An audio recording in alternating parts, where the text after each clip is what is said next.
Breaking news, one of the actors from It Ends With Us is now finally speaking out and calling out Blake Lively's lies. She basically was offended as though it was her personally, instead of understanding that the character, the outfits she was choosing did not fit the character. And the truth just detonated like a grenade in Blake Lively's carefully constructed victim narrative. The walls are closing in on Blake Lively as damning new evidence shatters her sexual harassment claims against Justin Baldoni. She said that the birthing scene was so uncomfortable and she was basically nude, and Justin Baldoni basically hired one of his friends to be the object, and he had no experience. What started as a bold legal move has backfired spectacularly, revealing what insiders are calling one of Hollywood's most calculated smear jobs. The truth is uglier than anyone imagined.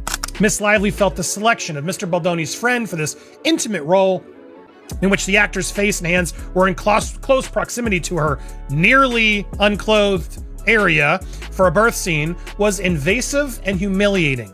Adam Mondschein, the accomplished actor Lively dismissed as just Justin's friend, has delivered a knockout punch to her credibility. No, he puts his professional actor friend in the role, and you're trying to paint it creepy and perverted? Shame on you. With surgical precision, he dismantled every explosive claim in her lawsuit during an exclusive Page 6 interview that's sending shockwaves through the industry. His credentials? Impeccable. His testimony? Devastating. Filing, she say, well, it wasn't nearly nude. They wanted me to be nude when she was wearing a pregnancy suit, had on leggings and a hospital gown. Like, none of it makes any sense. Like, Adam Mondschein, the actor Lively tried to paint as some unqualified creep, just dropped a truth bomb that changes everything. She was fully clothed, professional at all times. These claims are false. Usually a local actor is hired for such a small role. It's not a small role. It's a really important role in the film, and clearly as parents you know that too. And to have someone there deliver the baby, to have it be someone Justin knows and respects and can trust to do that scene. He told Page 6 in an interview that's sending shockwaves through Hollywood. But here's what makes this even juicier. The birth scene lie. Lively claimed she was exposed, but wardrobe reports prove she wore 3 layers: gown, shorts, prosthetic. Set chaos myth. Call sheets obtained by TMZ show it was a closed set with only 12 essential crew present. The smoking gun. Baldoni's team has video of Lively laughing between takes of the traumatic scene. He is going to say that on the stand, meaning hand on the Bible, like by oath or whatever you say. He's not going to F with that, and he's not going to lie. Insiders reveal this was always about control. After the rhythm section flopped, Lively allegedly vowed to never be just an actress again. The receipts?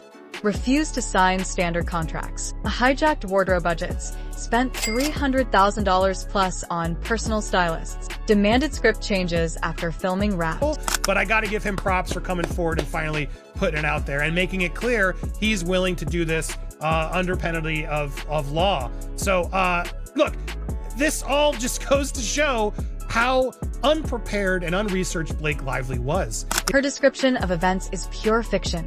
Mondschein revealed, his words dripping with restrained fury. The hospital gown?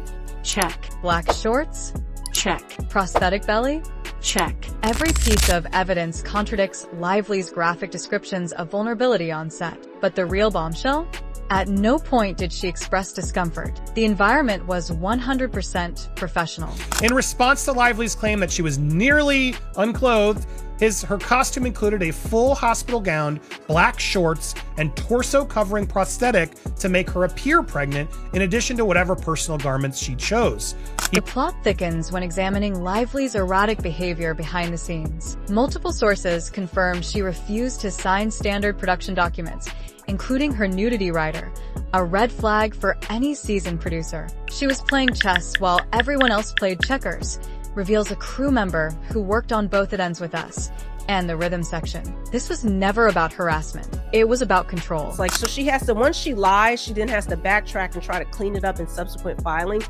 But clearly the judge is going to have to see through this, that she keeps changing her story, even within her own legal filings. Baldoni's legal team is sitting on a goldmine of counter-evidence. Raw footage showing Lively laughing between takes of the supposedly traumatic birth scene. Text messages where she praises Baldoni's direction. Call sheets proving the set was closed during sensitive scenes. Contracts showing she approved Mondschein's casting the smoking gun.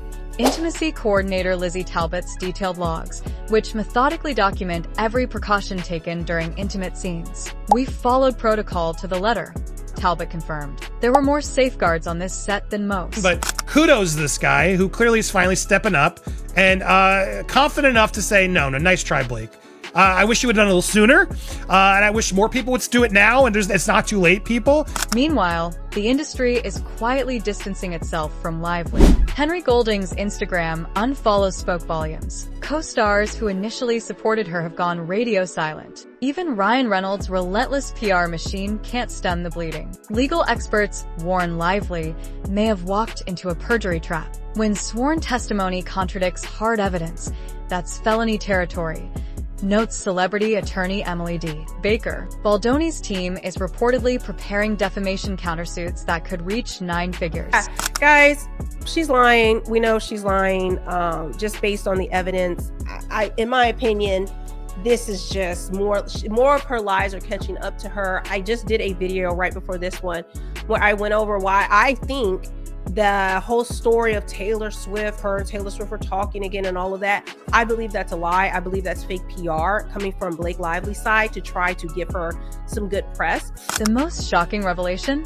This may have been premeditated. Insiders reveal Lively began documenting harassment claims months before filing, while simultaneously refusing to sign crucial production documents. She was building a case, not making a movie. But Mondschein is saying, call me to the stand.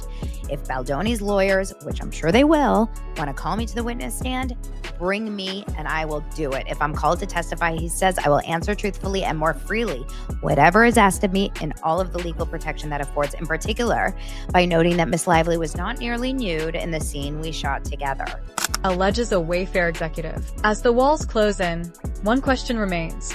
Did Blake Lively underestimate the consequences of playing the victim card in the post-#MeToo era? With Mondschein ready to testify, Baldoni's evidence locked and loaded, and Hollywood turning its back, the answer is becoming painfully clear. This isn't just a scandal. It's a cautionary tale about power, manipulation, and the dangers of crying wolf. And the final chapter may play out in a courtroom, where sworn testimony and cold hard facts will determine who really gets canceled. And so to finally have an actor be like, no. You were wearing a whole getup, girl. You were not nearly unclothed. Nice try. We were there. I was literally there, and I did not see anything or try to look. The fallout. Baldoni's legal team subpoenaed Lively's personal emails. 3 more crew members prepared to testify against her claims. Sony Pictures conducting internal review of her behavior on set. The fashion brands quietly pausing endorsement deals. The clock is ticking. The evidence is mounting. And Blake Lively's perfect victim narrative is unraveling in real time. One thing certain, in this high-stakes game of Hollywood truth or dare, the liar always gets exposed.